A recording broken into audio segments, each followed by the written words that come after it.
All right, everybody. I want to recap the Alabama football season. So this is a unique season for me personally because if you've been following my channel, you know I've been going to a lot of college football games in person. And that means a lot of the games that Bama played this season, I didn't actually watch. Some of the Bama games were being played while I was filming the games I was attending. And other games were happening when I was traveling back. And I tried to listen to Chris Stewart's radio call whenever I was in that situation.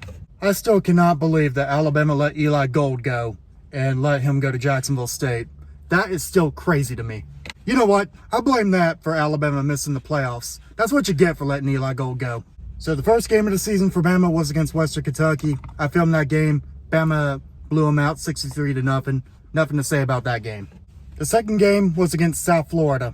I went to an Auburn game that day and I was listening to this Bama-South Florida game on the way back home. And Bama was struggling in that game, that whole game.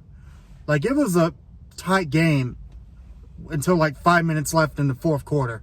That's when a lot of Bama fans, including myself, was like, we're in trouble here. The third game was against Wisconsin, and I was able to see the first bit of that. I had to listen to the second bit while I was driving to Atlanta to see Georgia State host Vanderbilt. Bama played pretty well in that game, but I know that Wisconsin's starting quarterback got hurt pretty early on in that game. So I don't know if that would have changed the result. Then Bama gets their first bye week, and that's when I filmed Jacksonville State. Before next week, when Bama plays Georgia. That morning, Ole Miss was playing, and I went to the Ole Miss game. I had to go at like 5 in the morning, and saw Ole Miss lose to Kentucky. Then drove back in time for the start of the Bama-Georgia game. And I caught the first half of it in the beginning of the third quarter. So I see the part where Bama dominates Georgia. But then, because I'd been up since 5 in the morning, I fall asleep. And I miss one of the greatest comebacks in college football history when Georgia takes the lead. And I literally wake up to Chris Feller saying, "Georgia takes the lead!" Something like that. I don't remember the exact call. And then my brother's going crazy, texting me about this. And I'm streaming the game. I'm trying to pull up the stream, and I'm struggling to get that. And while I'm doing that, Bama apparently retakes the lead. That was a Ryan Williams touchdown. And then I finally get the stream right before Georgia throws the final pick that sealed the game for Bama. So at this point, while Bama is 4-0, they've really only played 2.5 good games. Then the next week, Alabama goes to Vanderbilt. I'm listening to the first 3 quarters of that game, and I was getting really mad as Vanderbilt was doing whatever they wanted to Bama. This is a Vanderbilt that I saw lose to Georgia State a couple weeks prior. I'm filming the pregame stuff for the Georgia Tech vlog while the fourth quarter of Vanderbilt-Alabama is going on, and I'm on Reddit towards the end of the Vanderbilt-Bama game, and I'm seeing Reddit celebrating Bama losing to Vanderbilt for the first time in 40 years. Reddit was basically jerking off to this.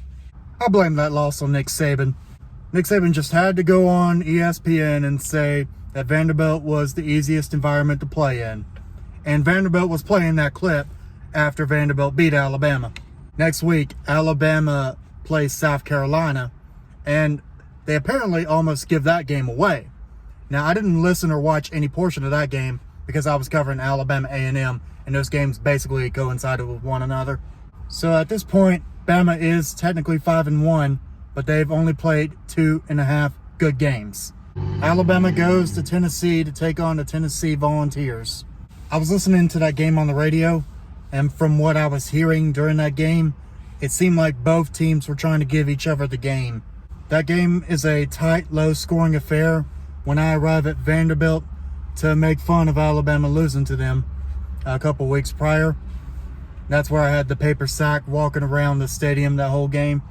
And I eventually find out that Tennessee beat Alabama, which didn't really surprise me, and also made my costume just a little more fitting, as there were a few Tennessee Volunteer fans at Vanderbilt Stadium.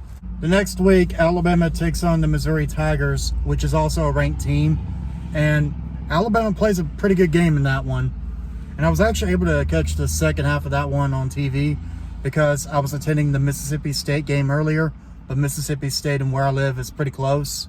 So I was able to catch the second half of the Alabama-Missouri game. Alabama enters their second bye week with a 6-2 record, but only playing a handful of good games so far.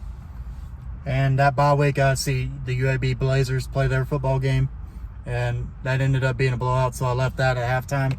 So the week after, Alabama goes to Baton Rouge to take on the LSU Tigers in a playoff elimination game. And I'm actually feeling decent about this game. I'm having this thought at this point that I feel like Alabama's going to beat LSU, but somehow crap the bed against a very bad Oklahoma Sooners team. Obviously, I can't prove that, but I promise you I had that thought. I've started my basketball tour at this point, so I'm listening to that game on the radio, and I'm getting excited the whole game. So that thought of Alabama losing to Oklahoma the next week goes out my window, and I'm starting to think Bama has turned the corner. That next week, after I film another basketball game, I'm listening to the second half of the Alabama-Oklahoma game. And I listened during that third quarter. Alabama throws 2 interceptions. One was a pick six, and another interception led to another Oklahoma touchdown. And Oklahoma was just running the ball on Alabama, and Bama could not stop them. Sounds like the Vanderbilt game. And this is the worst Oklahoma team in my lifetime. And Bama lost their freaking ass to them. That wasn't a barely loss. Bama should not have been in the playoff discussion after that game. No freaking way. The Vanderbilt team was a decent team this season, and Tennessee is a playoff team, as you probably know if you follow college football. This was the worst Oklahoma team in my lifetime. And I was born in the 90s, so I'm not a delusional Bama fan. Bama's not a playoff team. That's over with as far as I'm concerned. They played Mercer the following week. I don't know what happened. I didn't follow that game. And then the following week is the Iron Bowl against Auburn. We can still salvage state pride. And fortunately they did, even though I thought Auburn was going to win, because Auburn actually had something to play for as far as I was concerned. They could have been 6-6 that year and gone to the Birmingham Bowl. But Bama stopped that, and Bama finished the regular season 9-3. So we get to conference championship week, and somehow Bama is still in the hunt. If Clemson loses to SMU in the ACC championship game, Alabama likely gets that last spot in the playoff.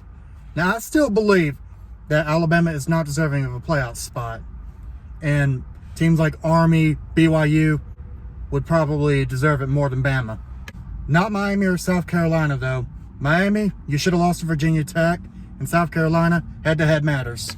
I'm listening to the beginning of the ACC championship, and Clemson comes out dominating the game, and I turn it off at halftime, and I fall asleep, and I wake up, and I look at the score, and Clemson had apparently won it on a long field goal. So, which is the worst scenario for Bama, because Bama theoretically could have gotten in if SMU got blown out, but SMU was not blown out. And Bama is the first team out of the inaugural 12-team playoff. So Alabama being a 9-3 team, being the first team out of the playoff, is within where a lot of Bama fans expected Alabama to be. They were hoping to be the last team in the playoff. That was the goal, and that was the expectation. But this is around where Bama was expected to be. Like, if at the beginning of the season you would have told me that Alabama would lose to Oklahoma, Tennessee, and would blow a huge lead to Georgia, I would not have been surprised by that at all. The loss to Vanderbilt and the struggle wins against South Florida and South Carolina were a bit shocking. Obviously, the outcome of the season was a bit disappointing, but there is a silver lining here, because by Alabama not meeting the expectation of making the playoff, they may be forced to make some adjustments next season. If this subpar Alabama team had made the playoffs, would they have still been as inclined to feel like they had to make those adjustments? Anyway, I just felt like I should have made a video recapping the Alabama season from my perspective, so that's what I did here. Congratulations to the teams and the fan bases that made the playoff, and hopefully Bama will be back next season. Roll Tide, everybody.